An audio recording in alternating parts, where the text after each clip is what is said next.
evening, folks. It is Thursday, August the 12th, 2021. I know it's a very busy night for the live streams. I've been keeping an eye. There's actually a lot going on. But if you do end up catching us on replay, hopefully it'll be informative and we'll make up for it. So I think it'll be worth a rewatch if you do get a chance to catch it later. So, as the title says, I am here for the third time, the first three-time guest, as opposed to a general contributor in the live stream. The Hoge, Chris Hoge. Good Thank evening, you. How are you? First three-time guest. I will wear that as a badge of honor, sir. How are you? I am doing well. I'm doing well. So it's one of those things. I like to position myself that I am the critic that is the positive reinforcement critic. I'm the one who actually is like, look, I'm going to try to help you with this, but I'm still going to ask you questions and I'm still going to question stuff. I'm not just going to accept it. It's like, oh yeah, it's like, look, man, you got lots of love in the National. Now it's time. Put the roses away. You got your roses already. Mine have a couple more thorns, but you'll live. You'll be better for the experience. At least that's the hope. Hope so.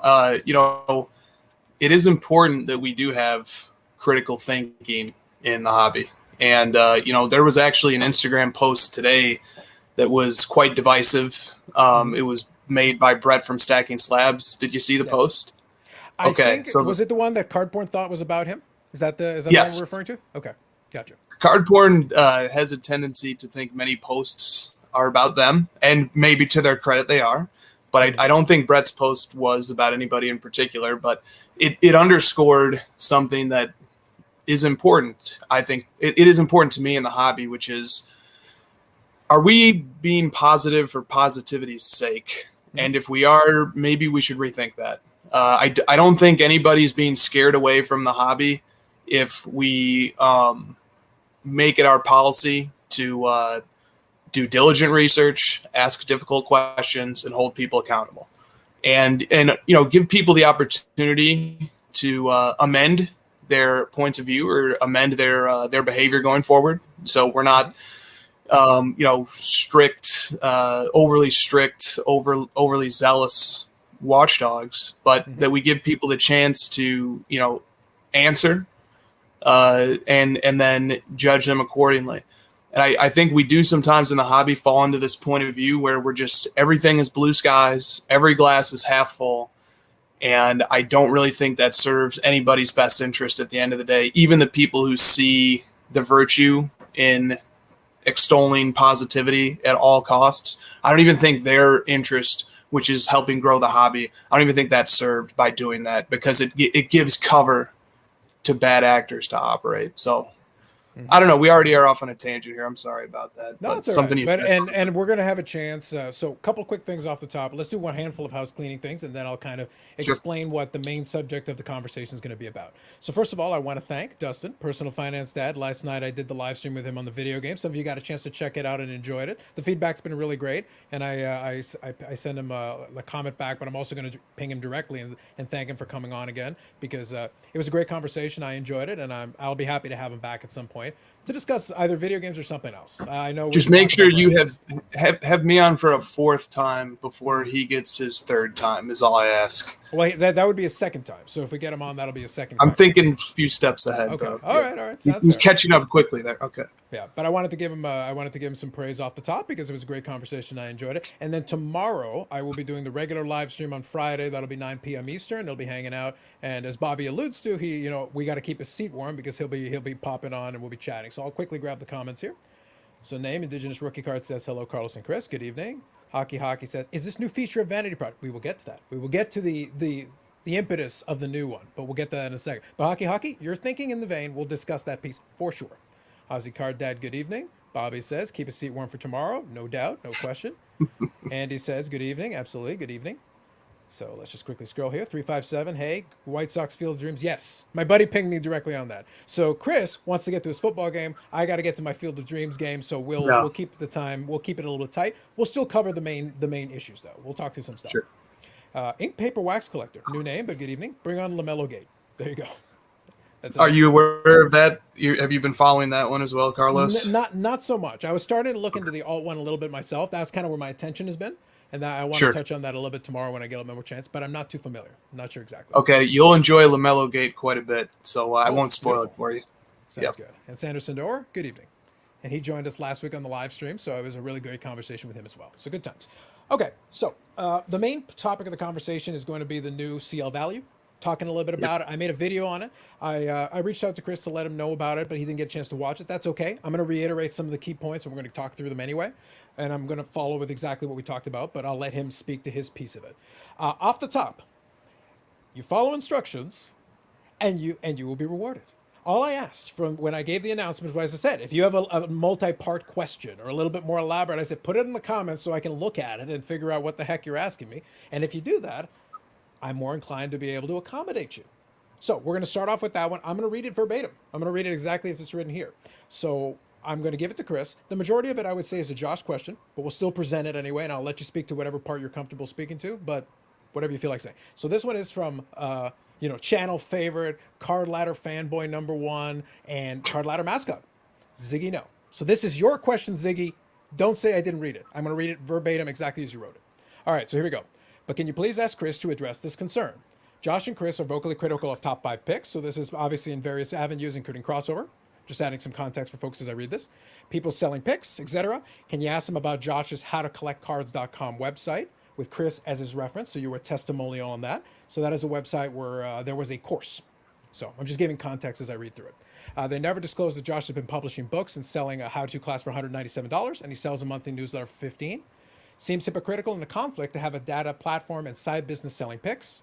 And then he was already anticipating a response here. If the response is they aren't active and don't sell it anymore, then why is it still a live website? So part of that is for Josh to answer, but I'm reading the whole thing. So that is the entire series of questions. Which part do you want to touch on? Yeah. Is there a way to display that question on the screen? I should be able to. Yeah. If you give me. I was trying to take notes. Yeah, I was trying to take notes as it was going because there's a lot of moving parts to that question. Yeah. If you give me a minute, I should be able to accommodate you. It'll take me a second, but I can see what I can do. So there is a little bit to it. The first part of it is basically the existence of the site itself. So why don't you start with this? You are familiar with the site in question. So the site in question is howtocollectcards.com. Mm-hmm. That's the site I presume we're talking about. That is the one, yep. Yeah. So I am definitely familiar with that site. And it's a little bit small, but it's now in the there we go. No, this is good. Yeah. This is good. Nice parenthetical there as well. Okay.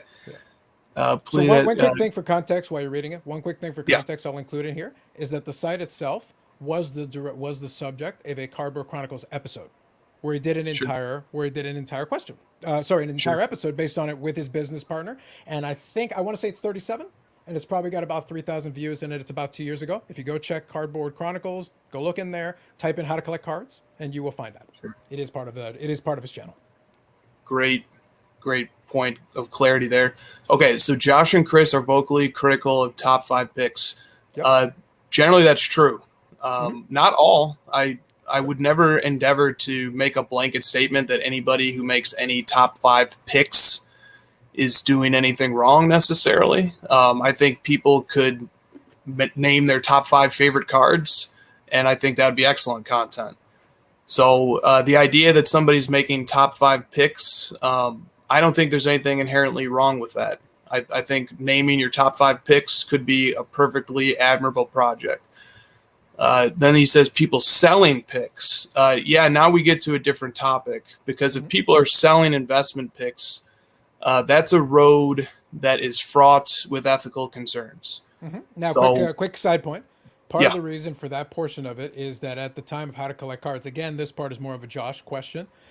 He did have a news, which by the way is one of the links in the reason I referred to the Cardboard Chronicles thing is if you guys open up the description, there's a link that goes to a newsletter that I believe was $15 a month that would cover this is what I'm buying and the rationale behind it. So that is part of what's being alluded to in the question. So I'm giving some context here.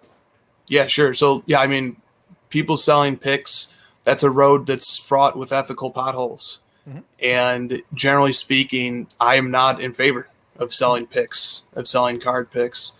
That's my position on that topic. Sure. Can you ask them about Josh's howtocollectcards.com business where Chris is his reference?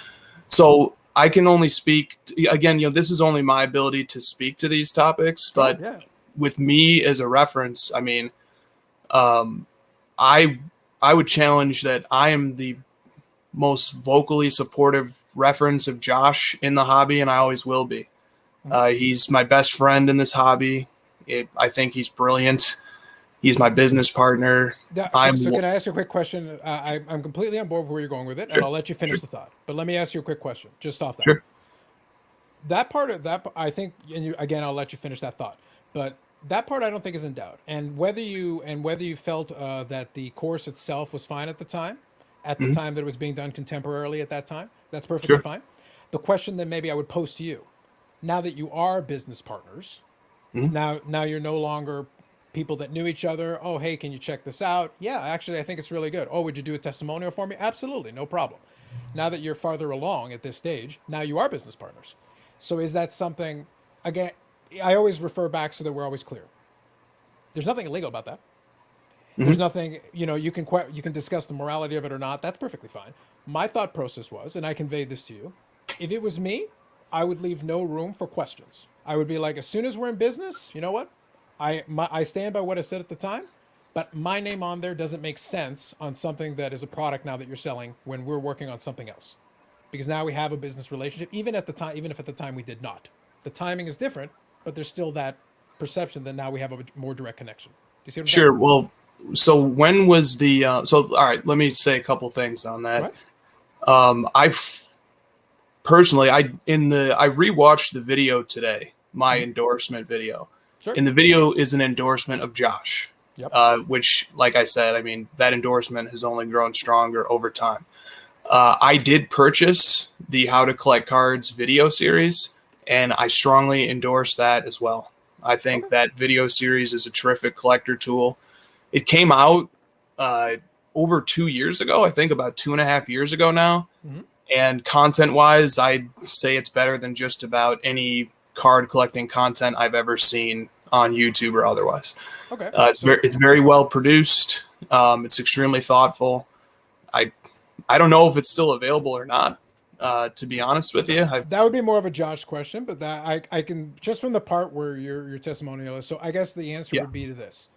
If it is still available at this point, you're still comfortable saying that if 100%. someone reached out to you separately and said, hey, I checked out this video, open the site, I can see you're on it. I'm new into cards. Would this be all right with me? So you'd be comfortable with saying, yeah, absolutely, go ahead. Yeah, I'll do that right now. Anybody who's interested in checking out the How to Collect Cards video series, I recommend checking it out. I think it's terrific. No, that's fine. I think if you're comfortable with that, I'm comfortable with it. In that case, that's the answer to that part of the question. Yeah, but then you also mentioned the newsletter.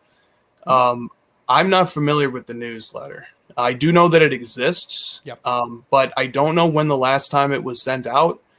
And I've never read one. And I don't, to my knowledge, I think it's been a long time since any of those newsletters were distributed.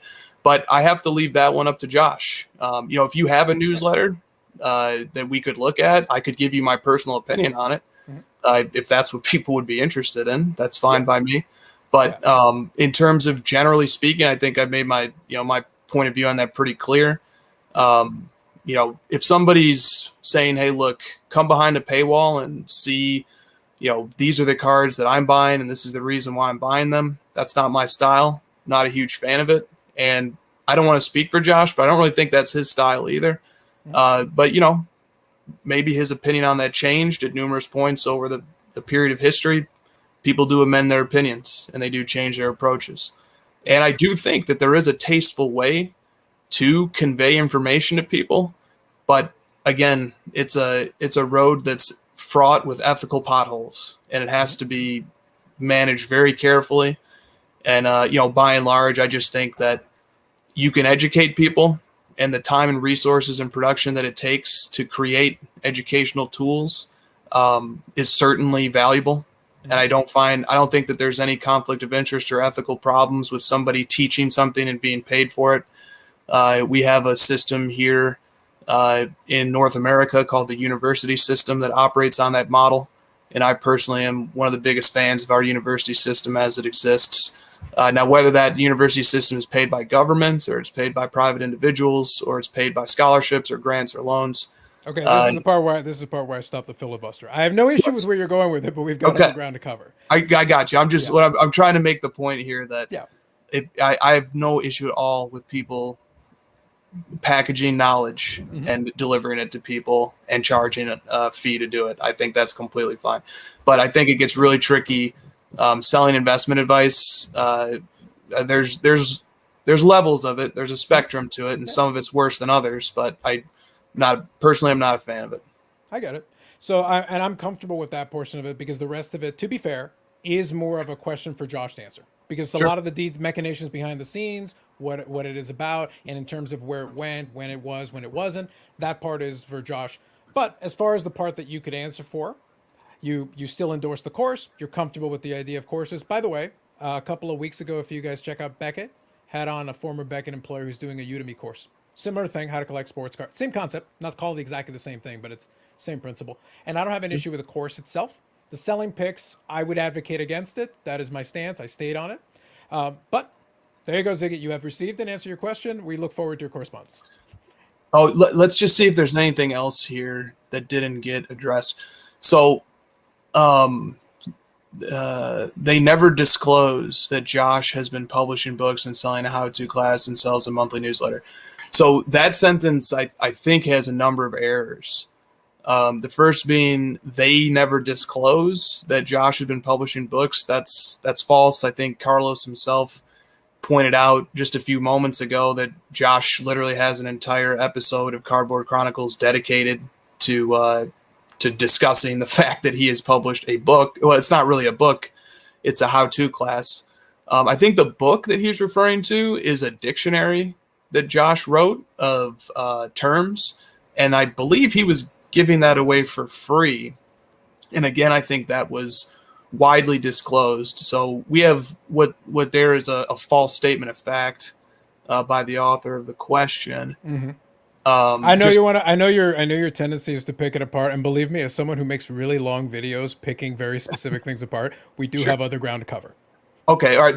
Then it seems hypocritical and a conflict to have a data platform and side business. Yeah, you touched on the hypocrisy part from it by saying that you're okay with some top 5 picks in the right context, and selling picks you're less okay with, courses you're okay with, and you stand by your testimonial.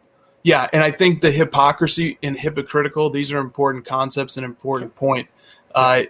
Because I don't closely follow the content of the author of this question, but if they in fact do care at all about hypocrisy, I think that we should see reflected in their content going forward an even-handed approach towards visible figures in the sports card space who literally meet these exact criteria, having a data platform and selling picks. So I eagerly await the author of this question to dispel my insinuation that they are a hypocrite and put forth a video that addresses that topic without any particular bias towards any particular person. I think you could take a dart and throw it around the hobby, and you could land on somebody who is constantly pumping out content who meets these criteria, has a data platform, and sells picks. So if the author of this question does not follow through and does not apply their critique even-handedly, then I think we have pretty clear evidence of what they're up to. When I was on Jeremy's show last week, I raised the concept, this is a legal concept, of I always ask the question, who benefits?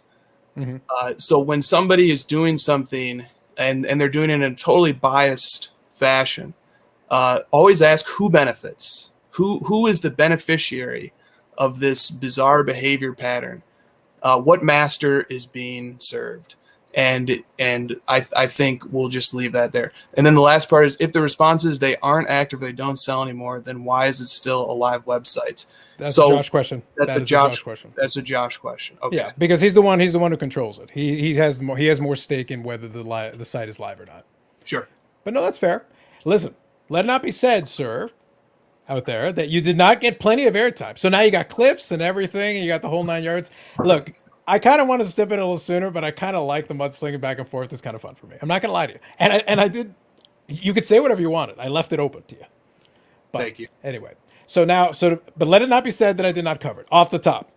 Now we got it out of the way. Okay, there's definitely a ton of great questions, and I want to get through a lot of these guys, so I'll quickly read through some of these comments. You've given some high level thoughts on this. This is pertaining to eBay's new collection beta. Do you foresee them keeping the data moving? Do you perceive them to like basically blocking data?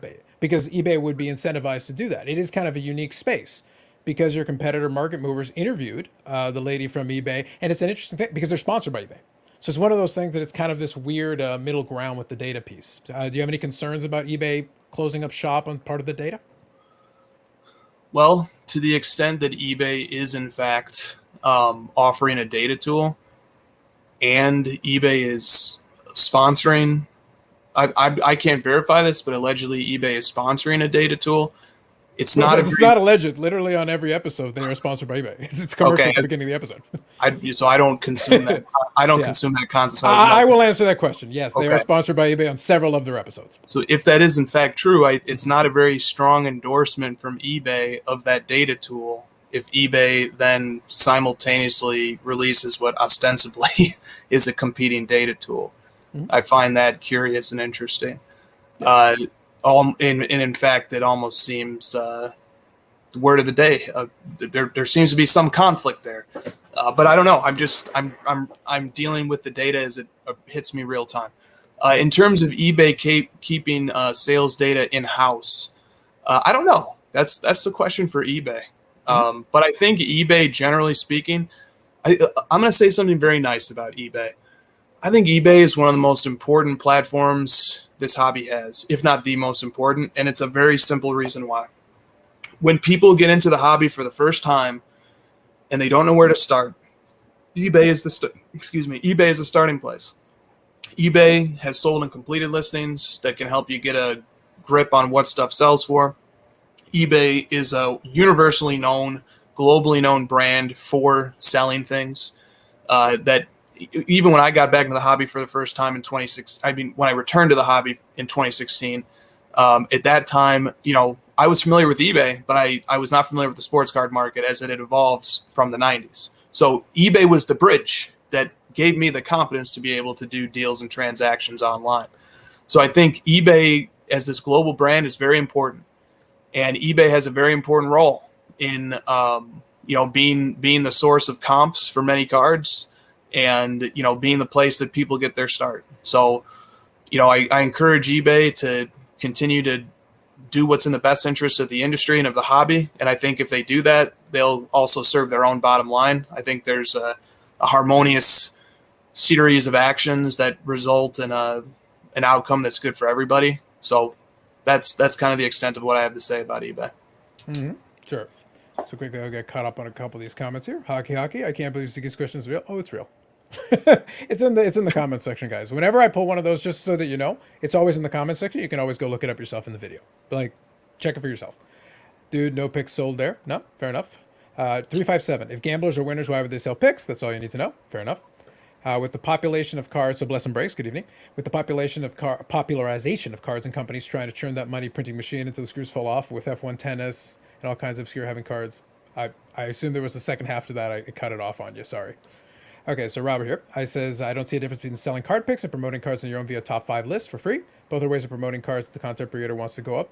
There's an argument to be made for that. Resist the urge because I want to get to the CL value. But there is an argument to be made for, and I understand where you're coming from, Robert. Westminster Dog Kennel Show, that would probably do well, actually. Okay, so Ozzy Cardet says, I feel if you have a hobby business, then you should keep the Instagram, YouTube content to a minimum because like it or not as a result of CL URL influencers. And actually, as I'm reading through these contents, this will be a conversation for another day because I do want to have a conversation on this portion of it. And this is a conversation I actually had with another YouTuber. And all I said to them is, a situation where we're talking, I like to say things that I observe. I say to them, one of the things that's always tricky is that when you start off at the beginning, you have a small platform, nobody's listening. You can pretty much say whatever you want. There's really with impunity, effectively, because it is what it is. You've got an opinion, you can share it. As the platform gets bigger, that doesn't mean you walk on eggshells, because that's unfair. It's understandable. But and the way I position to him is now people listen to you. You do have a bit of a responsibility. That doesn't mean walk on eggshells, but it means you have to think, am I okay with this getting thrown back in my face? Because whatever I say will be repeated back to me if someone, and if I didn't make clear exactly what I said, I've left room.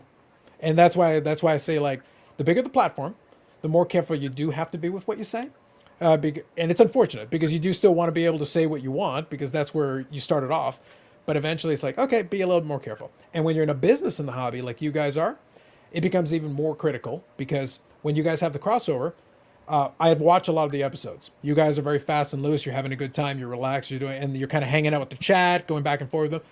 But Carvin is there. Ken Golden's been on. Josh Luber's been on. People are watching. People are paying attention. It's not just you and your 50 or 60 or 150 best friends. It's like, no, there's other people. Even the people that you don't see in the chat, there's other people watching. So it's one of those things. You got to be a little careful. No doubt. Totally agree with that. Yeah. So here we go. So going here, selling anything to predict the future, and we'll get to that one in a second here. I was selling a card collecting course on ethical. Yeah, I didn't suggest it is. That's why I made clear that even, like I said, Beckett literally spent an episode. His episodes are shorter; they're 15 minutes, but he spent an episode basically talking about a card course and promoting it. So for what that's worth, for what you take that for what you will. So just scan through here a little bit, a couple different comments. Yeah, so Robert said my volume was a little low, so I adjusted it. Hopefully that's a little better. So here we go. It just comes down to haters. Once they see you doing well, they want to bring you down. That's always going to be a thing. Chris and I had a conversation off and through Instagram, just where I mentioned, like, there is that aspect of it, but where there is some area of legitimate critique or there is some legitimacy, like that. Part of the reason I read the question verbatim is so that you can all see exactly what the question was without me leaving anything out. The website exists. It's real. There is a Cardboard Chronicles episode talking about said website and what it is. So it's not like, oh, you're making that up. No, I'm not. It's a real thing. So you just accept it. It is what it is. And if anyone asks, it's like, that's why I posed the question. I gave it to Chris. It's like, are you still comfortable with the testimonial? Would you still give the same testimonial today, even with everything going forward? He says yes. Fair enough. You can like it or not like it, but at least it's understood where everybody stands on that. And for the rest of it, Josh would have to answer for himself. I'd have to bring him on and get his perspective on how he feels about it, what he was doing it, what he wants to do with it, or where he feels it stands today. Cool. All right. Another question for Chris. Does Card Ladder only pull data for sales in the U.S.? I asked this collector mainly buys locally, Australia. Just curious if that sales data ends up in Card Ladder. Nope. We take data from eBay Australia, eBay UK. I'd want to double check this. This is getting into the tech weeds, but I'm quite confident we pull from all eBay marketplaces globally. Very cool. Good. That's a new piece. I wasn't aware of that one, so that's new to me. Toa, good evening. Cardi C, good evening. Absolutely. Congrats to Cardi C on getting third place in the Card Ladder Fantasy competition. Well done, sir. Yeah, it was. I didn't get a chance to see what cards he picked up, but he definitely made a big move. So good job on the folks at the top of the chain there. Although I didn't catch the instructions the first time, and it kind of screwed me over because I had 2 copies of a card, and I didn't realize that you couldn't. So I actually had to remove one, and it cost me the ability to replace it with a card. I was like, damn it. It was fine when I put it in, but anyway, fine, whatever. Anyhow, okay. So let's talk about the Card Ladder CL value for a second. I want to start off with this piece, and then we'll get directly into the CL value part. So first off, part of Josh's rant at the end of the crossover, which amused me greatly, but part of the rant that entertained me was, and in the course of explaining his stuff, what he was explaining though as well, and this was in my video, so this is a question I'll pose to you. Do you feel that the Card Ladder, let's start at the beginning, when you guys were conceiving of it, in your mind, was it more of a research tool? Was it more of a commercial app for that? Were you trying to balance the two? Was it like a 50-50? Where was it in your mind at the outset? By commercial app, do you mean something that's sold, or is there a more precise definition? Well, if you think of a lot of research tools, let me give you a research tool from academia that I used to use. JSTOR. It's a repository of a lot of journals. You're familiar with that one? Oh, yes. JSTOR? Yeah. So as a history major, I made great use of JSTOR. Yep. JSTOR is not like a super profitable venture. It's designed to be a gigantic repository. There is value to it, but if you were a student, you basically got access to it for free. The universities paid money to it. Like, it's not like there's no money in it, but it's not like this hugely lucrative thing. Oh man, let's get journals. People will pay huge money for that. They may actually do pretty well, considering it seems like they have a contract with pretty much every university. They would have to in order to be able to maintain the storage costs. let's put it this way: the money they get is also offset by very huge storage costs that only grow every year that goes by. Yeah, no doubt. I mean, that was ostensibly the reason given for why WorthPoint came down, was because their storage costs got too high. That was the reason given for why they took down all their sports card data, which was a damn shame, if I may say so. But okay, are you familiar with Westlaw or Lexis? These are two Lexis sounds more familiar to me. Westlaw, I'm less familiar with it. Those are two research tools I used to great effect in law school. And Westlaw was like a hybrid of JSTOR, where it was just a repository of cases and legal scholarship, but it was also married with sort of tools that organize the data into courses or subject areas. So, if the subject area was intellectual property law, then they would also have a section of the website, IP law, and you could search and find different treatises and different ways that they sort of organize the resources and the data. And, I believe that's a commercial tool as well. It's a very expensive tool to have access to, but it's worth it. And so, I think that there's an overlap between research tools and commercial tools. And personally, like, my conception of what Card Ladder is, has always skewed very strongly towards the research side, just because that's what I like. That's the part that I wanted to get to, because right. Let's forget about the financial amount for a second. Let's just think about, like, philosophically what it is. Because if it was a matter of just getting from point A to point B, let's get the comps, let's get a graph up there, let's show some different variants of it, let's do that. Let's call that, for the sake of this discussion, more of a commercial tool. The point is to get the end consumer, who is going to be somebody who is at the card show, is looking up a comp. That's what they want. A research tool is where you can incorporate stuff like, different ratios and percentages, where you go like, oh, this is, the overall market value of this, which is less, relevant to somebody at the card show looking up a comp. Do you know what I mean? So let's use that as the research definition. So for you kind of veer it in that direction, which is why a lot of these numbers and different calculations come into play, the ladders and that whole bit. Right. Because if you're thinking about it as, when I think of a more commercial tool in that sense, that definition, I'm thinking about which one of these pieces of data are actionable. If I'm a user, what is going to allow me to proceed with a specific action? Buy, sell. Straight up. And some of the metrics are better for that than others. So it's going to just vary. In the video, I had a little bit of fun where I said, if it's a strictly research tool, and like I said, right now you're kind of balancing the line between the two. But if it's a strictly research tool, you could put barometric pressure in your local vicinity and track it over time. Why? Because maybe somebody wants to find out if better weather leads to higher prices. You could, it's not the craziest thing I've heard in sports cards in the last hour. But that's the point, is that the reason why I like to go out there with that is to make an illustrative point. On the surface, why on earth would you ever want to connect the two? What's the point? Research goes in weird directions. Research is research. That means you truly do explore the space. You let the researchers do whatever they want. Because they need to be able to figure out what they're going to figure out. They're going to have different theses, and that's what they're working on. So you are balancing the two, which explains some of the stuff, including things like CL value, where it's not necessarily actionable. There are circumstances. That's why I want to touch on a little bit. So I needed the philosophical piece first. So we're going to say we lean towards research because that is the part that you really like. Exactly. I would agree with that. Yep. That's fair. So real quick here, I'll just touch on a couple of these here. Santa Sonora says, Chris makes himself very available in this hobby on a daily basis. I'll answer questions asked to him. He does not run from questions. Admits when things can be better. That's fine. That's Eric, right? That's Eric. That is Eric. Yep. Oh, yeah. Me and Eric get to chat quite a bit on Clubhouse.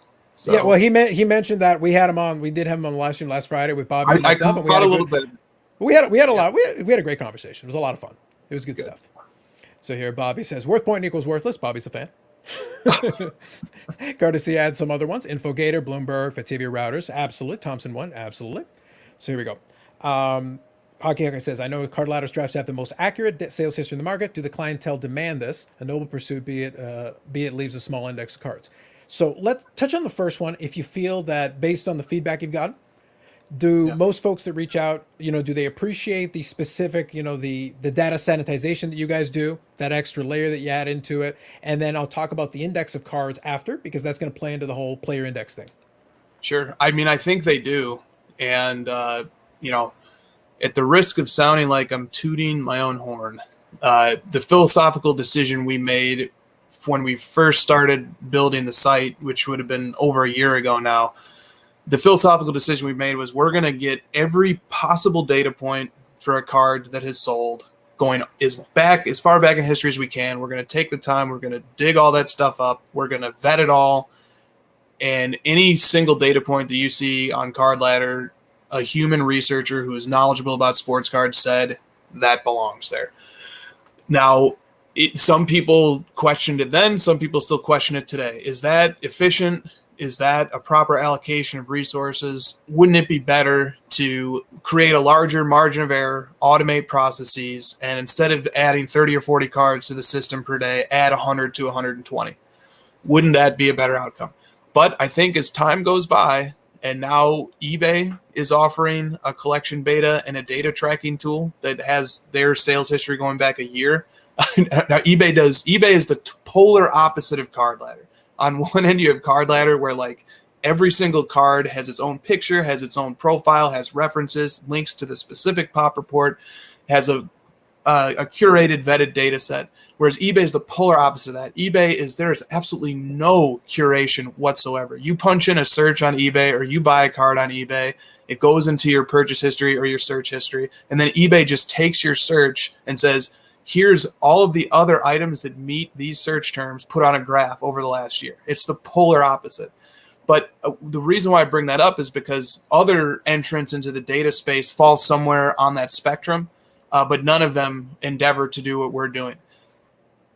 And as time rolls by and our database gets larger and our vetting processes get better and our team gets more efficient and our team grows, I think it becomes more and more valuable to have that repository of data that is fully vetted, that is as reliable as it's going to get in the hobby, because it's very easy to do the other thing.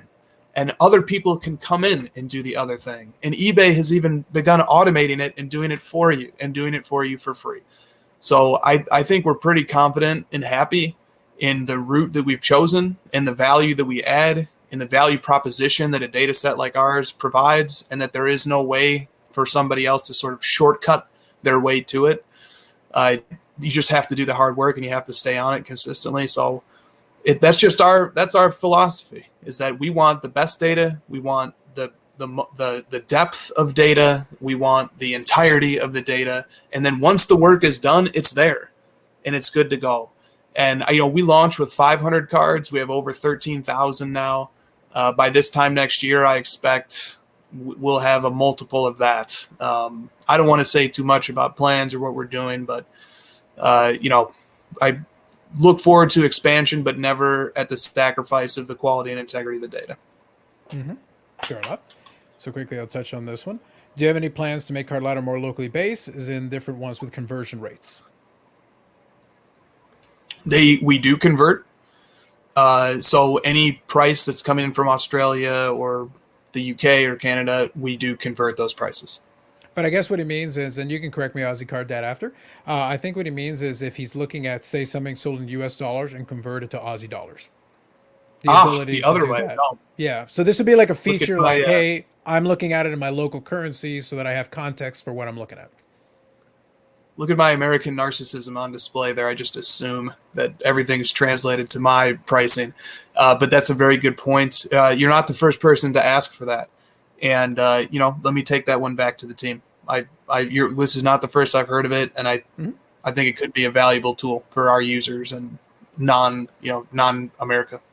Yep, absolutely. And you can correct, I think that was my understanding of your question, Aussie Card Dad, and you can correct me if I was mistaken. So Filmington says, this is deep. Good evening, Filmington. Good stuff. Absolutely. Thank you. So this one quickly. Any thoughts on pursuing a sports card markets and pricing in some kind of business or math PhD? I'd you're love pretty much to. full-time business. But I think you'd be a little occupied in business. Kind of practicing it at the moment. Yeah. Right. Okay. So real quick here to quote Arn Anderson, I don't mean to toot my own horn, but toot toot. There you go. Cardi C says, not sure if you guys touched on predictive pricing. We're trying to get there. We're almost there. Almost there. But we will in a second, for sure. But he says he was able to price his collection with 3 clicks per card. Excellent alternative while his card ladder scales up. Yep. It's fair with like 80 to 90% accuracy to live comps from cards not on the ladder. Fair enough. Sounds good. Glad to hear that it's showing that kind of accuracy. Bobby gives you some praise. Few would do what you do. The time investment supports the clarity of information. Trust me, I know this all too well. Bobby's written several books. So he does a lot of that work. Thank you, Bobby. So prices guides in USD, and he's Canadian. Absolutely, that's fair. Yeah, it is kind of the universal currency these days for a lot of references. Okay, so let's quickly touch on this. So when we speak of the card ladder value, the linchpin of the thing, and I'll give you credit. In a lot of the social media, you've done a good job outlining a lot of the limitations because that has to be acknowledged. It's in the white paper at the end. It's in the social media posts, and again, I'll give you credit. I commend you for it. It's important to make sure that's noted. But some of those limitations make things very interesting.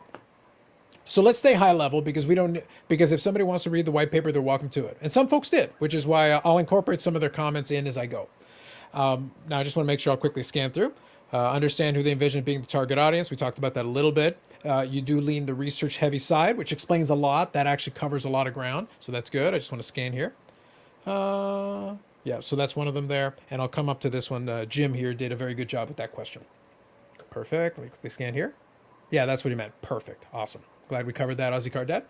So basically it comes across the player index. So this is like a refined version. It's a next step on the predictive pricing that you tried originally with the multipliers. You guys tried to scale it up so it could be automated, which, like I said, I'm not going to argue the nitty gritty. I did read the white paper. I understand conceptually what you're trying to do, and I follow. Now, there are, to the point that is included there, certain limitations. A lot of it comes, and Josh did a good job outlining one of the key ones. It's not just the amount of cards in an index. That's relevant. Obviously, more cards is better. But it's the breadth. It's the different categories. The more you can have in these different categories, if it's all base cards, it's less useful than something that is, base cards, autographs, memorabilia, a little bit of later on parallels, all that kind of stuff. The more you have data points, the better it gets. Is again, still not perfect, but if you want to use this as a starting point, to your point, as a starting point of negotiation, I need something that at least has enough variety to touch on these different areas, because if one spikes up super high and everything else kind of stays stagnant, I need to be able to reflect that and adjust somewhat in the middle. Is that a fair synopsis of kind of one of the limitations of the index? Yeah, it is. And I just want to amend one part, or put an asterisk on one part of what you said. Go ahead. We went to the player indexes because it is automatable, but and that's great. That saves me several hours a day sometimes. But the main reason why we went to player indexes was because we became convinced that it was more accurate. The thing that happened, like when we launched Card Ladder and we were doing predictive pricing over the summer of 2020, we were tying the value of a more rare card to the value of a more common variation of the card. A super cookie cutter example, a silver to a base.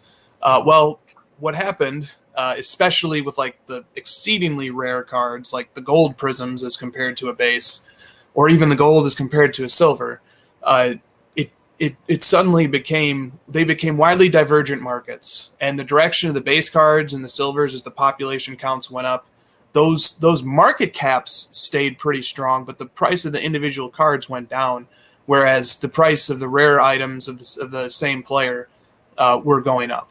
So all of a sudden our predictions weren't so good, and we needed to reevaluate the entire system. Mm-hmm. And that was the main impetus behind why we decided to say, well, what if we tied the price of a particular card not to just one other card of the player, but instead that player's total market index. That's the main reason why we did that. Mm-hmm. That's fair. Accuracy. Yep. Now, one of the things that makes the accuracy interesting is that piece that I just talked about, and it's the breadth of the things included in it. And for some players, as you referenced, some players it's going to be a little bit better set than others. Now, sure. One of the questions that is always brought up, and you already alluded to earlier, is, can we get more cards in the database? Can we get more cards in the database? And that's always the lament, because you want the database to cover more, because as Cardici says, he was able to get it with reasonable accuracy, some comps, some stuff not on the ladder. So use the tool. The price check thing even, I think, is a decent idea. And I'll talk about where the CL value is put on the profile in a minute. We'll get to that after. That's more of a UI kind of discussion. But just from the general concept of the index, one of the things that I looked at when I was checking it out, I pulled up some of the numbers this morning. I just went into the ladder. So right now you're sitting at 13,381 cards in the database currently. Yep. I went into the player indexes section just to check it out, and I pulled 4 guys: Jordan, nice. LeBron, Luka, and Kobe. 4 guys. Do you want to guess on a percentage base? Actually, let me ask you one question first, and then I'll ask you a question. Aside from that, so the first question is: if I have 5 cards, so let's say I have a PSA 10 of somebody's rookie, a PSA 9, a BGS 9.5, a BGS 9, let's say a BGS 8.5, and they all have profiles in card ladder. Are those considered 5 separate cards? Yes. Yeah. So for the purpose of this count, they are considered 5. That's correct? Okay, perfect. I wanted to make sure I was reading that accurate. So out of 13,381 cards in the database, and I believe somewhere you guys said you have about 1,500 players represented by the indexes, give or take, something like that. 1,500. Okay. Yeah. So out of that, with those 4 guys that I just named, do you want to take a stab at what percentage of your database is those 4 guys? Well, I know Jordan has about 1,200. I think LeBron has around 900. Kobe similar, maybe 800, and I think Luka has around 500. So that's about 3,500 roughly. So I don't know about. It's a little shy of that. I ran the number on the napkin math, but you're in the right ballpark. You're in the right vicinity. Yeah, it's a big chunk. Those 4, no doubt. 23%. So it runs to there you go. The number 23 just always haunts me. Michael Jordan's index is worth 23,000 and some odd. Yeah. The House of Jordan listeners will appreciate the fact that number was 23. I'll say that. As soon as I saw it, I was like, so if you guys want to cite conspiracy, now is the time where we bring it. This is the real conspiracy. I can see what you guys are doing. It's like, we need another Jordan card. Why? It's only below 23. We need it to stay at 23. So here's the thing, though. That is a very strong proportion covered by 4 guys out of 1,500. That is it turns out, it works out to like 3,116 cards out of 13,000. That's a lot. Now, here's the thing. Remember, I said a moment ago, the index. It's not just the number, it's the breadth. But we also know that in a lot of cases for some of these guys, when you're talking about rookie cards, we're talking about multiple grading levels on third-party graders. And I made sure at the beginning, when we just said a moment ago, that they count as individual cards. So I can have 5 cards for a player, but they could all be the exact same card in 5 different conditions. Sure, correct. Yeah. So in reality, I'm only covering 1 card. So whatever the market is for that rookie card, that's really all we're talking about here in this index. Yep. My favorite, Mike Modano, literally has 1 card, and he's got an index.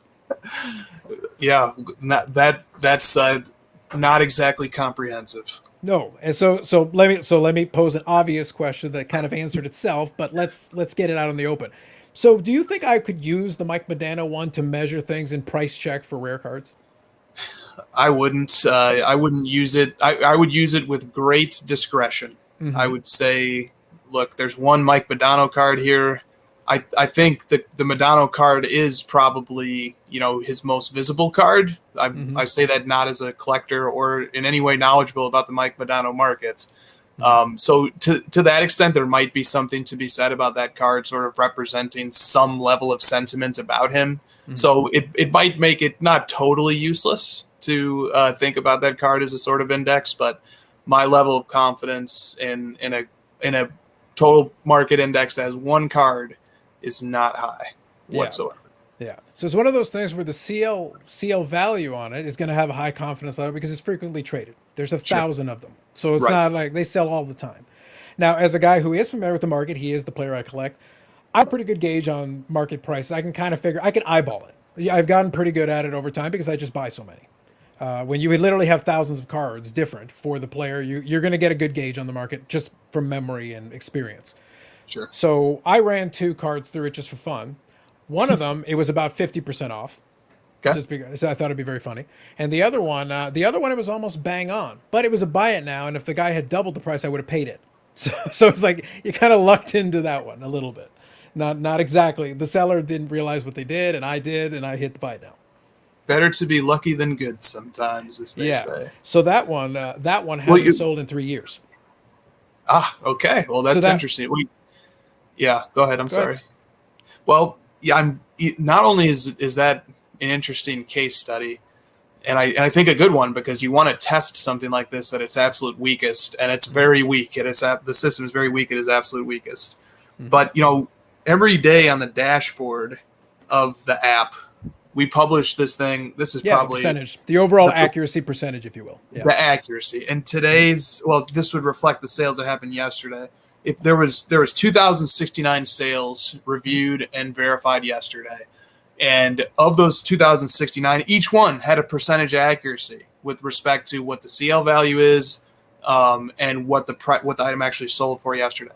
And there's going to be a lot of variance in that because you've got raw cards that can sell for $1 yesterday and $20 the next day, and they're both legit sales. We have a fair number of raw cards. So, but the accuracy percentage yesterday was 75.71, all right, or about a little less than 76%. And the two numbers that you cited to me, one was 50%, failing grade in any institution, but the other was close, was maybe close to bang on, even though there's some reasons to explain why it actually probably wasn't accurate, even though it was bang on. Yeah. But if you average the two, you get right there at 75%. I do agree with that. But the differentiation, the factors, it wasn't an open market thing. Sure. I know if it had gone open market, an open auction, given that it's been 3 years since the last one that sold, I am comfortable. The reason why I hit the buy it now so fast I almost broke my phone is because I knew it would have happened. I've been tracking that card since the late 90s and never had a chance, and only had a handful. It's only sold 4 times since 2011. So I know exactly what I'm doing. So when I saw it and I was like, I've checked that safe search so many times and been left empty handed that when it came, I scooped it up. So 24 years and now it's mine. So nicely done. Congrats. But the point is that those other factors come into play too. The fact is that I would have paid comfortably double what I actually ended up paying. It just never came to that. So we'll never know in this case what that could have gone in the open market. Sure. So there's a lot of human factors to it. And the point that you made earlier, where in this case you probably wouldn't rely on it with the player index of 1. Just to be fair, it would not be a good idea. It wouldn't be recommended at all.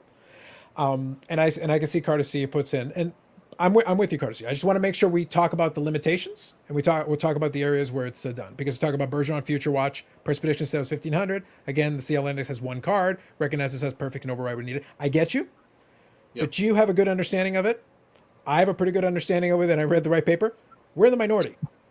I'm still thinking of Joe Collector. I have to remember that person who doesn't read instructions. You remember the one that I referred to the first time we ever spoke? I still think of that guy. I still have to think of that guy because he doesn't read instructions. And like I said, I'll get to the UI piece in a second. Sure. But he sees a price check. If he doesn't actually check to see how many cards are in there, how would he know? For the card. Yeah. I agree. On that point, which is a good point, if you do use the price check feature, and we updated it, the day of release, it was very bare bones, and then a little later on the day of release, we pushed an update. And the update gives you an explanation before you get to see the value that says exactly how this was computed.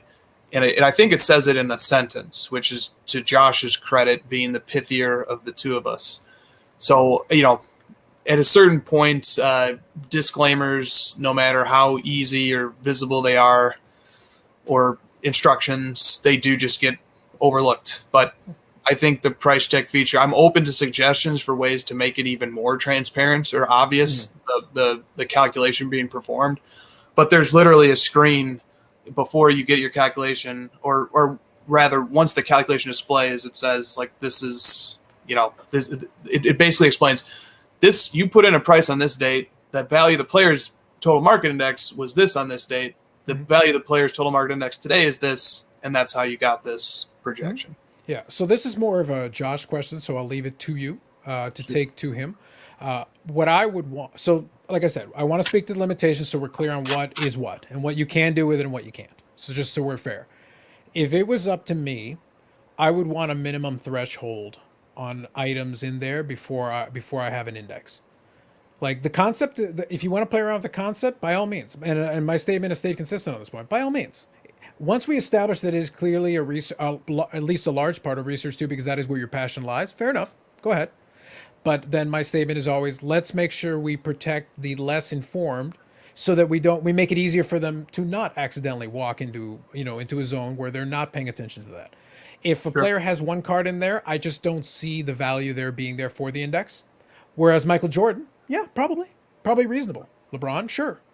Even Brady or Mike Trout or who have like a couple of 100 cards. You add, like, when I did that calculation, if I add Brady and Trout, now you're at about 3,500. But that's 6 players who comprise about 25% of your database. That's really top heavy. Whereas I've got a bunch of these other guys, 1,500, and I worked it out with the 4 guys in there. It works out to about 6 cards per player.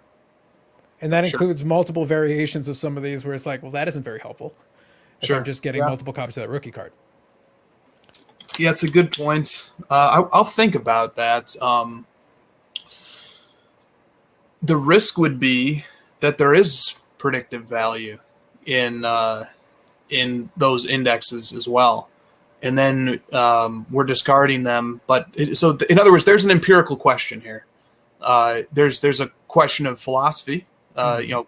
Generally speaking, surveying, common sense says that sort of reasoning. But there's also an empirical question here, and you to your credit, tried to empirically answer it with a sample of 2 Madonna cards, and that's how I'd want to approach that question is empirically and say what what level of accuracy are we seeking in order to justify a player having an index rather than the variable being how many cards of the player are in the index. So I might tweak it in that fashion. Mm-hmm.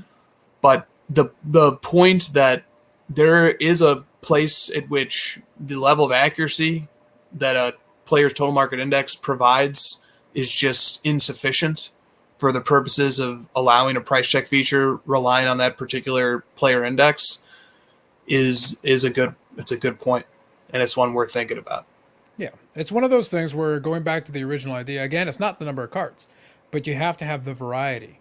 Definitely. And so one side of it is that I do prefer protecting the less informed from themselves just to make their lives easier.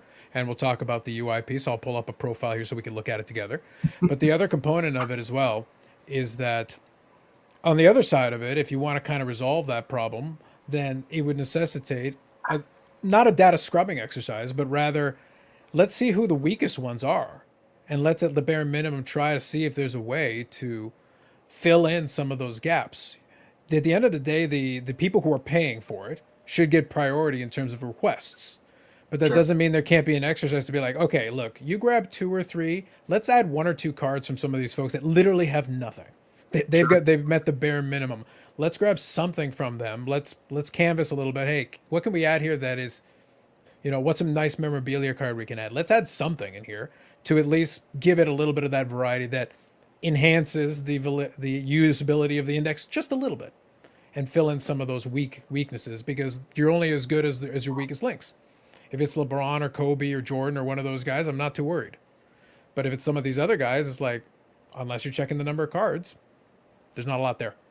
Yeah, that's a very interesting suggestion. Just taking some notes on it right now. Yeah. Because otherwise, at that point, then yes, you might have some accuracy, but if you're closing in on 50-50, then you're basically slightly better than a coin flip or a Ouija board. So you're marginally better than a Ouija board. Is that your next breakthrough in sports cards? We're a little better than the Ouija board. Not a lot better because we'll get sued, but a little bit. Statistically, if we run it enough times, we're better than a Ouija board, guys. I'll run that one by our marketing team and see what they think. Yeah, about Stiff Arm could probably do some great stuff with it. Like, give it a go. See how that works out for you. No doubt. Yeah. So Cardacy puts it here, just very true, taking the big hobby brains for granted. Yeah. And it's one of those things where it's very difficult. And Cardacy is definitely a big brain. He understands. He gets it. And we try to kind of balance the two things out. Again, I've said it. I said it on the video. I'm going to repeat it again with you here, and I'll experiment away. But it's where you put it. It's who you position it to, and it's who you allow.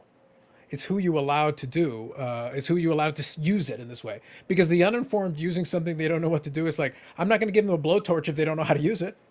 They're going to hurt themselves. Or in this case, they're going to make a buying decision based on something that is statistically marginally better than a Ouija board.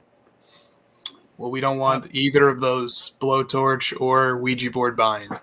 Yeah, so let's do something. I believe on Crossover you guys did, it was a gold, I want to say Josh Allen. Was it a Prism Gold Josh Allen? It was an example given as for one of the card ladder values.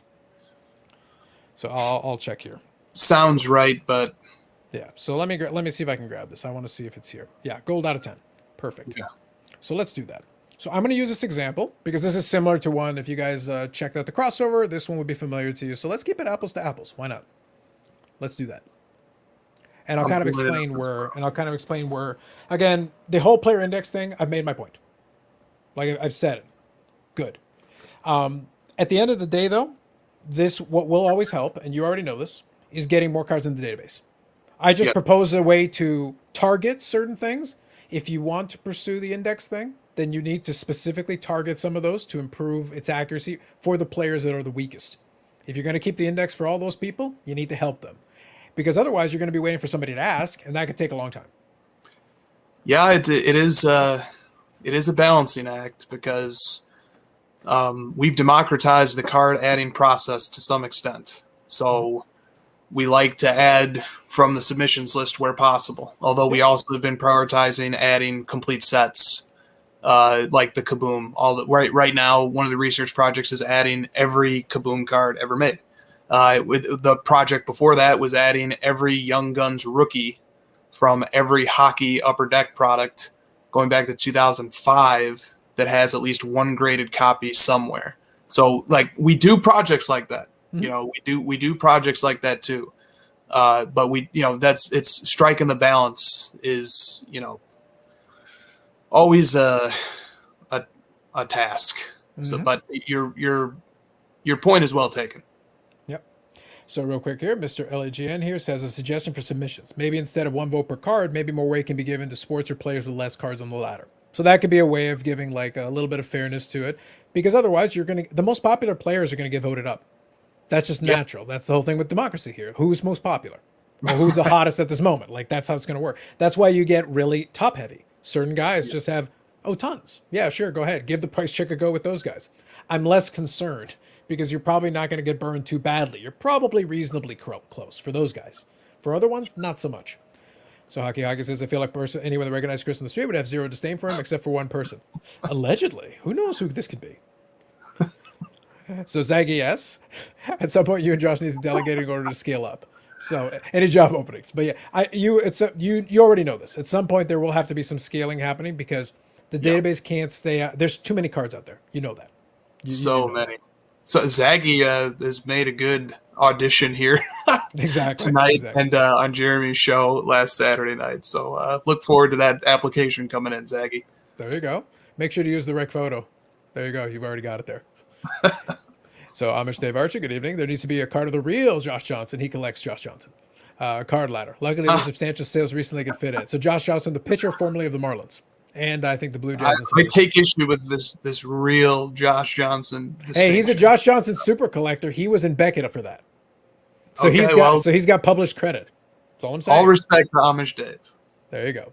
So quick question on this one. How labor intensive it is to add a card? Because you do have a process, and we've talked about it a little bit, but just at the current moment, based on your current process, how much approximate, assuming it's not too overly complicated on that specific example, how much is it taking you to put in a card, effort-wise or time-wise? Terrific question. So the top card on the top 2 cards on card ladder submissions right now will paint the full spectrum.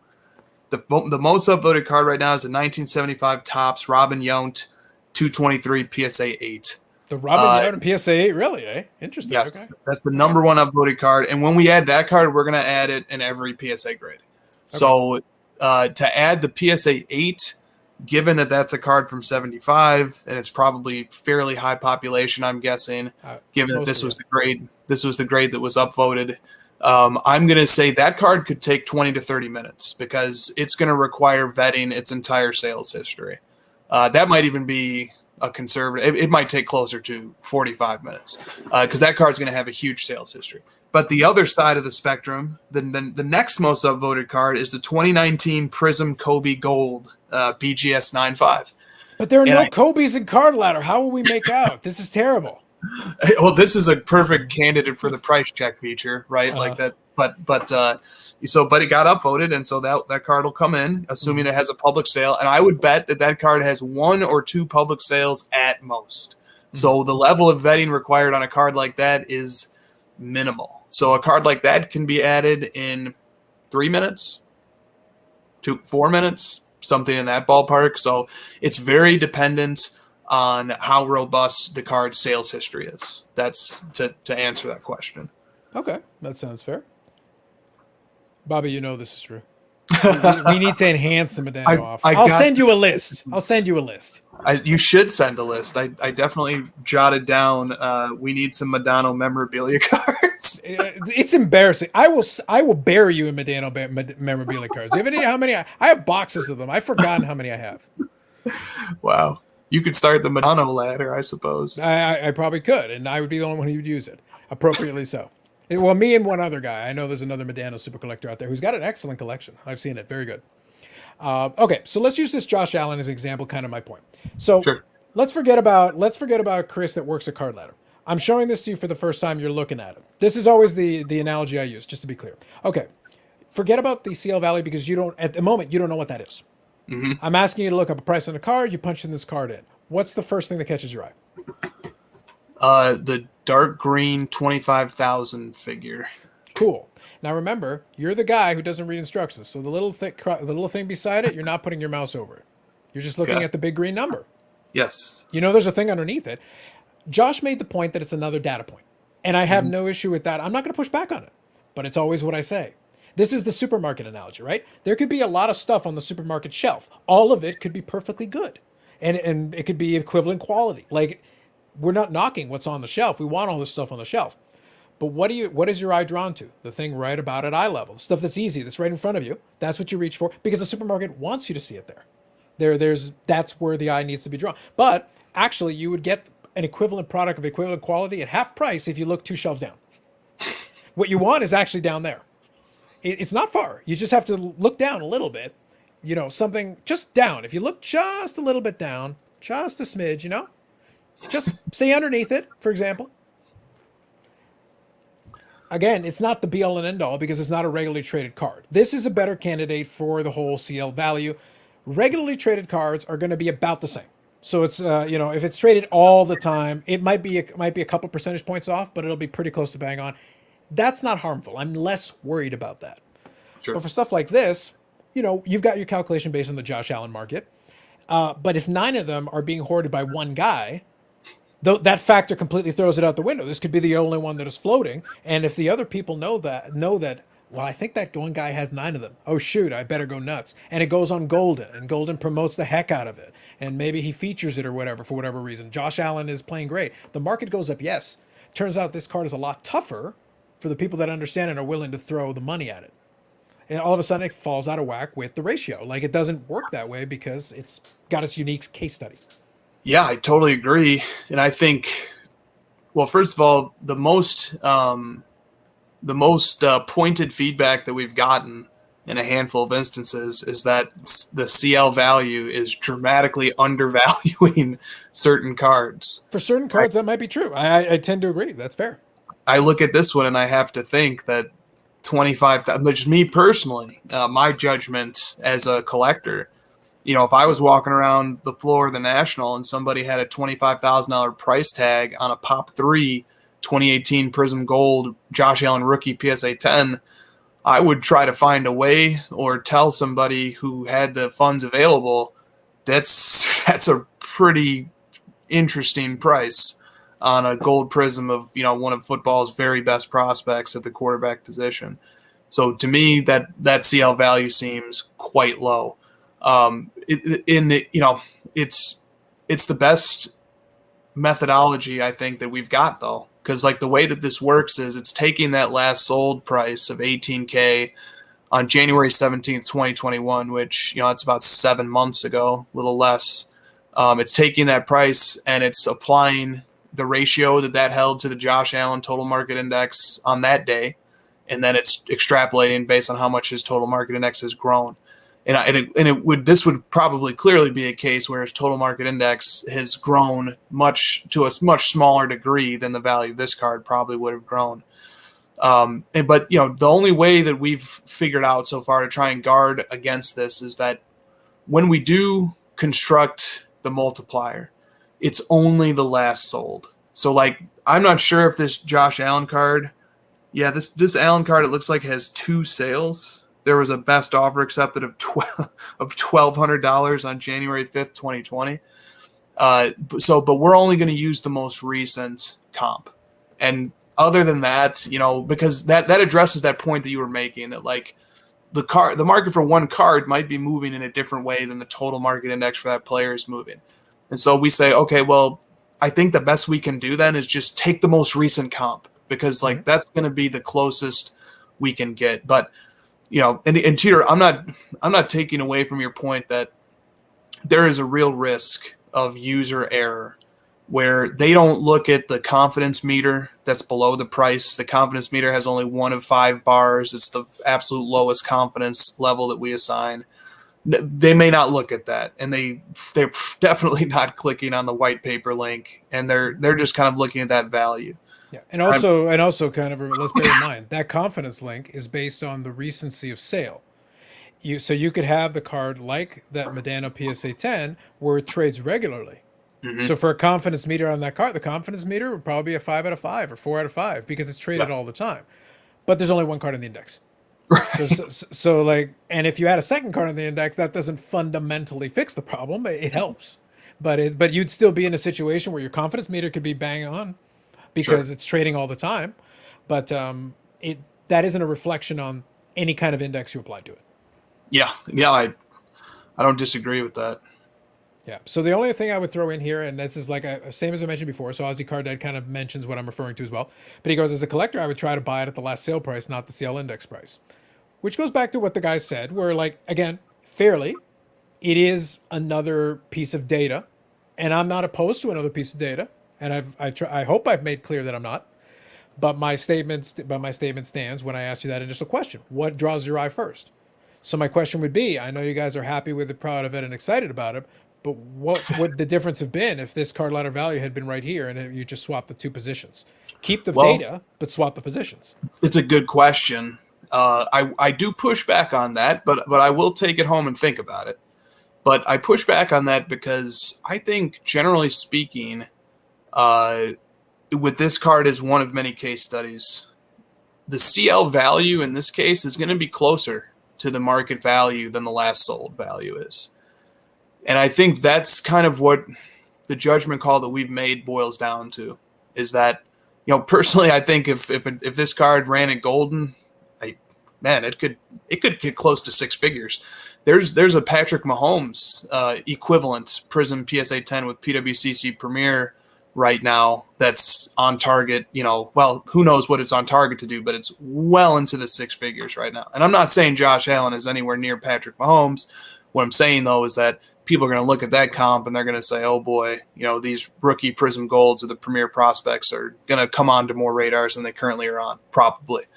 So I would say I would put forth that the CL value in a case like this one is more accurate than the last sold. And that's why I think we'd rather display it in a case like this. And not to go off on a tangent, but this is a point that I'd like to make briefly, and I just was looking for a gap to make it. I'll just try to make it now. Go ahead. The other function of the CL value, it is displayed on every card's profile, but the other function of it, and honestly, the way that people get the most use out of our site is tracking their collections. And so, if somebody has this Josh Allen card in their collection, the value that displays in their collection, they have a choice. They can either choose to use last sold or they can choose to use CL value. And I think for insurance purposes, for monitoring the market purposes, especially with a card like this, electing to use the CL value is going to help them get a more accurate gauge on the card. But if they don't like the last sold and they don't like the CL value, they also can just manually put in any value that they would like for the purposes of tracking their own collection too. But I just wanted to make that point as well, that CL value is also very much for people who are tracking their collections and not people doing research on cards or, checking out what cards are in the database and what the CL value is. There's also this secondary purpose, or I would really say it's the primary purpose of the CL value. Okay. Can I ask a question there? Can I ask a question based on what you just said? Sure. So when you said in the collection, it uses a CL value, I did notice that the other day. I was actually chatting with somebody and we were looking at it. Is that something you toggle on and off, or are you saying that you can open the profile and look at it? So in the collection feature, is it a toggle or is it something? Because I see that it shows the CL value as the collection value. So it's a toggle. And, this is a question that Josh and Christina are better suited to answer than me because they deal with the inner workings of the collection feature more than me. But I noticed when I was adding cards to my collection the other day, I was able to add a card, and then I was prompted with the screen. And it said, enter what you think the current value of this card is. And I did. And then there was another screen that had an option. And it said, would you like to use CL value or would you like to use last sold? And so you can select, the user can opt in to using CL value, or they can opt to use last sold value, or they can use neither and just punch in the value that they think, and then use it as a glorified spreadsheet, basically. So you have those three options available to you. Interesting. That'll have to be something that I'll explore a little bit as well. The reason I asked this question is because when I noticed the collection there, it had switched over to CL value for stuff that was already there. Mm-hmm. But does that mean, is it still a toggle? Well, maybe that's a question that maybe you put out, because it should be clear. Because right now, if somebody checks their collection and it's already there, it does show CL value. Yes. At least it did for me. It automatically switched it. Yeah. And so that was something that we realized very quickly on the day that we released, was that there are some people who still want to use last sold. So we said, okay, we need to add that functionality in right away, and we did. But if it can be clearer, or if that option can be, more easily accessed from the user point of view, I would love to know about it so that we could make that adjustment, because obviously people should be able to choose how they would like to value the stuff in their own collection. So imagine, so I'll touch on one of Ozzy Cardet's comments here. I'll read a couple of these here. So first, Bobby says, you might consider adding some of the rare cards, the Honus Wagner, less work vetting. Only big auctions for that one. That part's accurate. So Ozzy Cardet here says, having a sale index front and center inflates the price when we don't know for certain it would sell for that, where previous sales at least is real data. So real quick, I'll touch on that. It does play a little bit into, so this is maybe more of a semantics thing, because you did a conversation where you were talking to Jeremy where somebody asked you a question about predicting the future. And you went into philosophy a little bit and also talked about the difficulty in trying to project forward. But when we're looking at CL value, we're looking at something that could be based on the current market conditions, but we don't know. So in effect, it is, because it's not the present. It hasn't happened yet. It is, in a way, seeing the future. So you are trying to predict with whatever accuracy ends up being when it does go up. If this card goes up for sale and it sells for $25,000, well, congratulations, good for you. If it sells for $250,000, oh, well, something happened. But it is a predictive measure. And quickly, I'll touch on this one here. Are there current examples showing the card ladder value being less than last sold price, showing a correction or softening? I have seen that. I'd have to look up for a specific one, but I have seen that. It does work both ways, so that part is accurate. There actually is. We have a sort on the ladder that maybe could be titled more accurately for people who are seeking to look at it for this purpose. But there is a sort on the ladder that's called undervalued. I think it's undervalued or overvalued percentage, or maybe we have both. And all that means is if it says a card is undervalued, then that means that the CL value is higher than its last sold, and then the percentage difference is calculated. And then you have overvalued, where those are situations in which the last sold is higher than its CL value. And then there's a percentage difference there as well. So both situations happen, and you can look at any of them at your leisure by just sorting the ladder by overvalued or undervalued percentage. And you can reverse sort the list too. So like if you're looking at undervalued percentage, just push the arrow and it will reverse sort the list, and you can get to the overvalued ones that way also. Oh, here. I was, so in collection, there's a checkbox to use last sold price. But now I have to manually do it? How dare you? Sorry. The audacity. Thumbs down. Hate to have to add another click. Yes.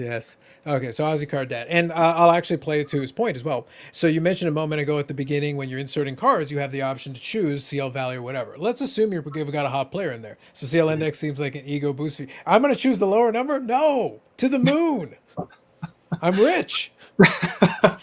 Yeah, well, I don't know who I'll take this question in one direction. It could go in many. The CL50 index is not going to the moon. The CL50 index is is going to the Grand Canyon right now. If you kind of look at it month over month, or look at its performance over the last quarter, it's pretty much done nothing but go down, plateau, and then go down some more. So, but I think, what can you say? That's the state of those 50 cards that comprise the card ladder index, the CL50 right now. Mm-hmm. So, and we're talking about a lot of indexes. Maybe that's confusing as well. The index I'm referring to is the very first index we ever published, which is the card ladder 50.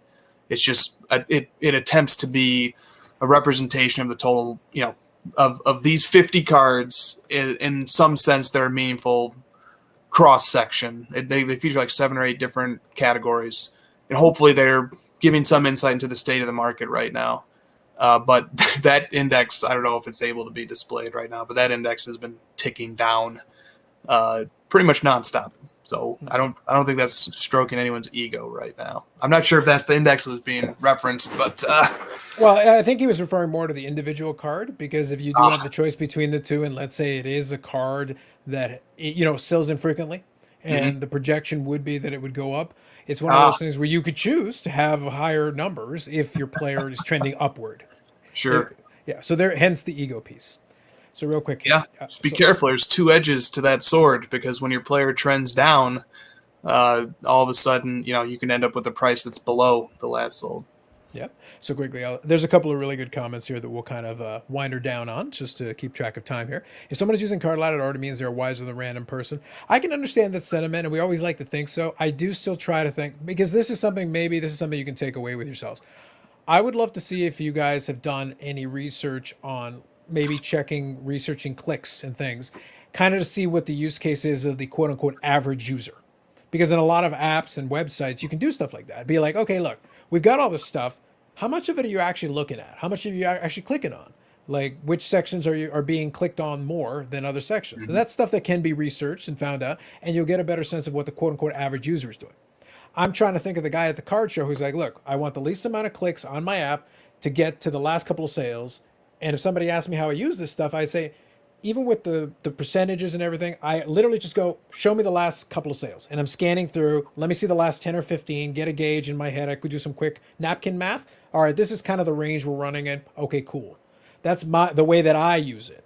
So the rest of the stuff is interesting intellectually, but superfluous for my use case. That's just how I would present it. And again, it'll depend on your use case, but it would be interesting to see what the average user does, if they do something similar or if they use it differently. Because the research stuff's the research stuff, but not everybody's going to look at it and do it. And there's actually a comment about the research piece here in a second. Anyways, it's not like you click on the CL value and purchase the card. Nope, totally with you. Completely fair comment. Curious to know if Chris thinks the data taking over how people collect and invest in the hobby instead of actually scouting and watching the player. So do you rely on the data versus your eye test?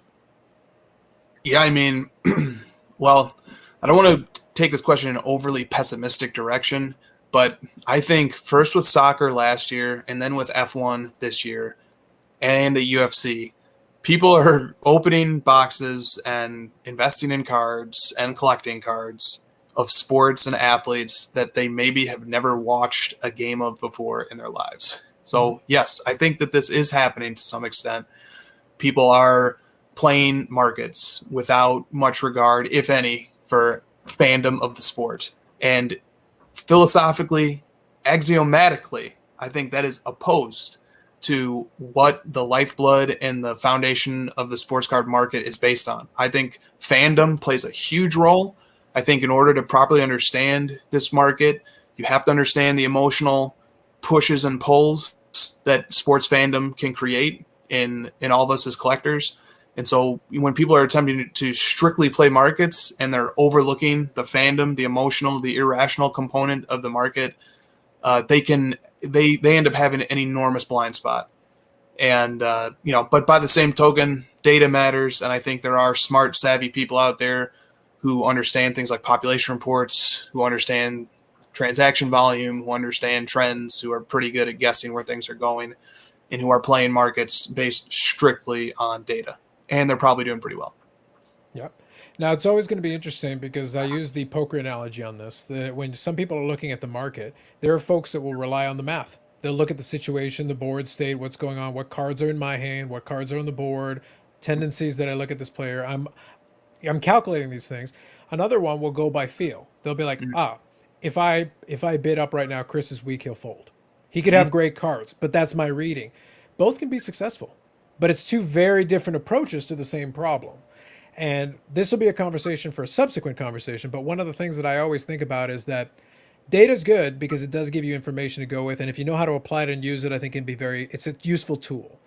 But it also does change the game because as soon as you have the data, it means other people do too.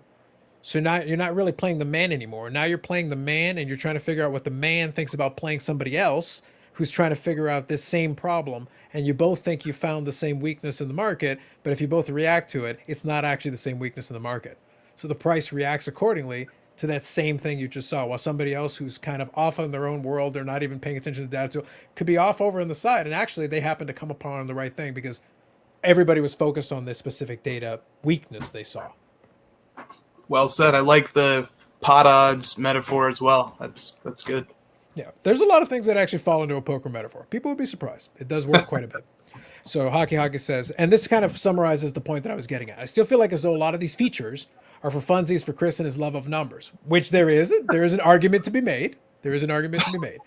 I'm guessing most people just want sales history, and that goes back to that. It would require that analysis. You'd have to see how people are using it, whether they're getting the utility out. Just because some folks will use price check, there are folks that will use it. And there are folks that will come back to you and say, hey, this was awesome. I used it for this, this, and this. We know that anecdotal evidence will exist, guaranteed. But I'd be curious what the average, quote unquote, person out of the overall user base is doing with it. How often they go to price check, how often they just go and check their most recent sales to get their information and make their decision. What is actionable versus what, yeah, okay, that's kind of cool. Okay, let me check my sales history now. Yeah, I'm sorry for giving the impression. I don't think it's good for Card Ladder that I'm giving the impression that this is just for the love of numbers and fun. It is fun and there is a love of numbers, but hopefully there's some utility as well. Yeah, and that'll be the balance. That'll be the subject of a lot of ongoing debate and conversation. That's the part. That's the reason I always like to have that philosophical debate when I bring you on. It's like, no, I have no problem with you. Let's talk through the case. I'll bring up examples. We'll talk through the pieces. We'll bring up the metaphors. You'll do some filibustering, and at the end of the day, people can make up their own mind from there. I'll try not to do any filibustering either. I don't want to do that. Yeah, so here it goes. So Sanderson Orr here says, relay that if he does not add vintage hockey to the index, he and I can no longer be social media friends. You're getting a lot of pressure on getting certain hockey things in there. I hope you're taking that note. I knew what I was walking into. Yeah. Okay, so I feel, so the guys here are talking themselves a little bit here. All the data tools are changing the way people collect. That kind of plays into kind of what I'm saying. It does change your perception and how you react to it, which is a real thing. So I do agree with these guys. The data tools are taking a lot of the nuance out of collecting. It can, to a certain degree. Majority just blindly using the sales comps. Now, you can play that to your advantage using that poker analogy. If somebody is overly dependent on math, you can create scenarios for them where the math works in your favor. That's what you would do at the poker table. If you know somebody's over reliant on it to the point of not being able to shift gears at all, to use the poker vernacular on that one. So you can actually take advantage of that and be like, you're so analytical. You follow this line so precisely that I can predict what you're going to do. And therefore react accordingly and put you in a position where now you're playing directly into my hands and what I want you to do. And that does play into the world of sports cards as well, because sometimes when you're wanting to buy and sell, you want to buy low and sell high. How do you get people to do that? Well, if the data points are trending a certain way and you know they're going to respond in a certain way, you then position yourself on the opposite side of that bet if you think that's the position you need to be in. So knowing that can give you the impetus to be contrarian on purpose. I know the data is telling me to do this. That's exactly the opposite of what I'm going to do. Yeah, that's a great point. Yeah, it just depends on what you want to do. So anyway, so let's run her down here and then give you a chance to go check out your football game. I'll get a chance to check out the Field of Dreams game and see how that is. If you build it, they will come. Now the thing is, overall, I'm cool with what you guys are doing in the sense that the experimentation is never anything I'm gonna have a problem with. Where I'm always going to go back to is what I said earlier. I'd be curious to see where people are using their stuff the most, where they're getting the most utility out of it. I'd be curious to see if the average person is misinterpreting it and not reading that information and taking it as the actual price. Because it is front and center. That positioning does matter. It's just the reality. because it is front and center and it's right in front of your eyes. If you don't know what you're looking at, you're like, okay, but the last one sold for 18, so then why is it 25 if no other ones have sold? And if you're not doing that little extra dig and those couple extra clicks, you're kind of in this weird spot. Or if you do a price check and there's only 3 cards in the index, you could be pretty close. You could be miles away, miles and miles away. So it's just one of those things that you kind of have to balance it out a little bit. There is something to be said for that from the user perspective. Okay, so real quick here, hockey, beachcomber reruns, higher percentage beer and call for money. Welcome to Canada, Hoj. There you go. I want to buy low and not sell. Fair enough. My collecting is like a black hole. Fair enough, Aussie card deck. Well played. Just because you show someone comps and CL values, at the end of the day, it's up to them to what price to sell. Yeah, absolutely, totally agree. 100%. All right. So to conclude this, Chris, is there anything else that we haven't already kind of touched on? Because now you guys have had some time, you have been getting feedback to it. You have been getting feedback to the CL value and things like that. Is there anything left that you feel like hasn't quite been hit on, or maybe people still aren't quite getting? Because I felt some frustration from Josh where he was already like preempting, like if we're gonna get slammed for this, then let me repeat this. It is this. I honestly no, and I look forward to hearing back and getting more feedback, and finding out ways we can make it better, finding out ways that it's not working properly and that we need to improve on. Definitely look forward to that, and I'm just glad that people care also, and that there are people in the hobby who take this stuff really seriously and who enjoy it and who see it as a topic worthy of discussion. I think that is terrific. So I'd like to keep that conversation going, and bear with us as we get better and we try to do a better job with this. And this whole system will get better, I think, as we get more cards in the database and we get more and more test cases of it under our belts. Mm-hmm. So one more question then before I leave you. With what you're doing right now, you came up with the CL value, you're working on that stuff, you guys are working on refining it, you're adding more stuff to the tool and all that. Is it going to be continuously working on more metrics and things like that, or is it going to be like a little slow down in that for a little bit while you kind of refine what you have? Because this is something that needs some refinement as it goes along and more data comes in, or is it on to the next project, onto the next scheme on the whiteboard? Well, we tried to experiment with, test, and then ultimately discard the old predicted pricing system. But that process took a year, a little more than a year. And I think I would expect the same here. I think we're going to give this a lot of slack. We're going to give this rope a lot of slack. We're going to see how, people use it, how they like it, how they don't like it. We're going to see how these numbers play out over time. We'll see, but we're definitely going to give it a real substantive, sample of use cases and time before we decide, is this worth keeping? Should we discard this? Should we innovate on this further? And we're always going to follow the old edict of only improve it or only change it if we're improving it. Don't change something just for the sake of changing it. Only change it if it's making it better. So maybe I wouldn't have been able to foresee a year ago that we would have a database that would lend itself to creating total market player indexes that would then lend itself to a more comprehensive style of price modeling. I didn't foresee that a year ago, and then when it suddenly became an option, and it's very iterative, it wasn't just overnight we just thought of this. It was first we came up with player indexes, and then we were like, okay, this is interesting. What are other uses for this and so forth. So there's baby steps get taken. But at the same time, we are working on other projects. We have a new project in the works right now that's very tech oriented and isn't as shiny or as easy to put in everybody's face like card ladder value is. Mm-hmm. But we're working on a new project that's probably our best technological breakthrough, and it's solving an enormous problem that plagues the sports card market researcher or collector right now. It's probably the most pressing problem. And we've got a really sleek, and if I might say so, clever solution to it. And hopefully we'll be done building it out within the next month or two. And I'm very excited to present it. And it's something unlike anything we've ever done. It's not price modeling. It's not a collection tracking software feature. It's something totally new, totally different than anything we've done.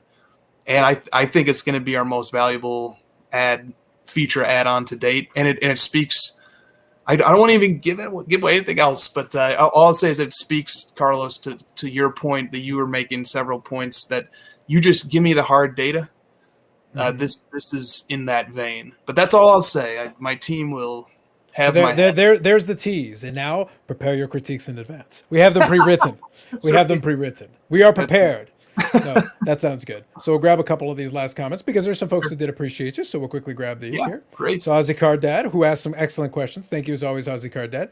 So he says, thanks, Chris. Appreciate it, mate. Thanks for your time. Hockey, who has also had some good questions and some serious questions as well. So I appreciate you guys have been asking some great questions in the chat. I do appreciate it. So the best way to get ahead of the competition, most accurate data and a huge volume of cards in the database. And that volume thing will be. We did touch on different variants of it. That will be key going forward. Not even overall scalability, but now you know it's also the variety of certain areas. If you want the index to be a thing, you want fetch to be a thing, you need to fill in some of those gaps because otherwise it's not a thing. Unless we want it to be Jordan and Kobe ladder. So Hockey says thanks. And Ozzy Card Dad. So this was based on your play. So I will say, thank you for hanging in there as usual and answering some tough questions. He wasn't too happy with the approach, and Jeremy was mostly speaking to one individual there a little bit. But yeah, that was not aimed at you, Oscar Dad. And I know for a fact Jeremy appreciates you as a commenter, and you ask good questions. Yeah, it's one of those things. But we do try to include where there are good questions, and like I said, I led right off the top with the questions, so hopefully that works. So quickly here, name says, I'm one of those lurkers you were referring to earlier in the show, but really enjoyed the conversation. Excellent name. Appreciate that. Toa, good conversation, guys. Thanks for the transparency. Excellent. Very good. Chris, thanks. Our hearts are in the right place and hope you can take on board some of our suggestions. Very good. And we will finish this. The final word on Chris's best friend and lover of Card Ladder. Ziggy says, cheers. Thanks for the show tonight. Cheers. And that's good because my beer should be cold by now. So I will go cheers. Nice. So appreciate you answering the questions. Appreciate you coming on. I'll bring you back on later and we'll talk some really geeky market stuff. It's the other thing. It's like, don't give me any more features though to pick apart though. Like let me do the skeeky market stuff. I like doing that. Go quick because we do have something coming. It'll be here in a few months. So maybe I need to get my 4th appearance in, before October, let's say. Absolutely. Thank you, Azikar Dad. Appreciate it. Glad that you guys were able to enjoy. Thanks, Anderson Dora. That'll be the last word. So quick, Chris can be Chris_Hoge. If you want to direct your venom and hatred directly at him, you can DM him all your venom and hatred. You can do that.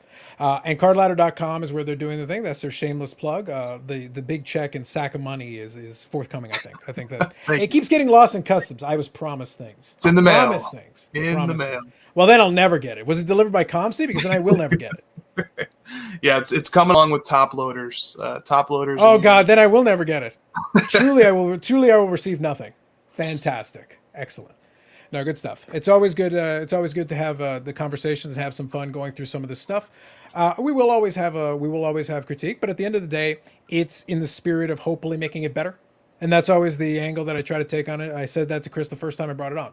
It's going to sound like we're being harsh. No, I'm trying to be fair, and I'm actually trying to help you out in a way by questioning the things that I feel need to be questioned. And the chat did that as well. And I think they did a great job asking some great questions. Agreed. I appreciate all you guys. Sounds good. All right, folks, thank you very much for hanging out. Those of you who are the regulars, we'll be back on Friday, usual time, same bat channel, and I'll probably have a Bobby Burrell with me. Ray of sunshine that he is. He will grace us with the warm glow of his presence, as he usually does. It'll be fun. Thanks, guys. Have yourselves a great night.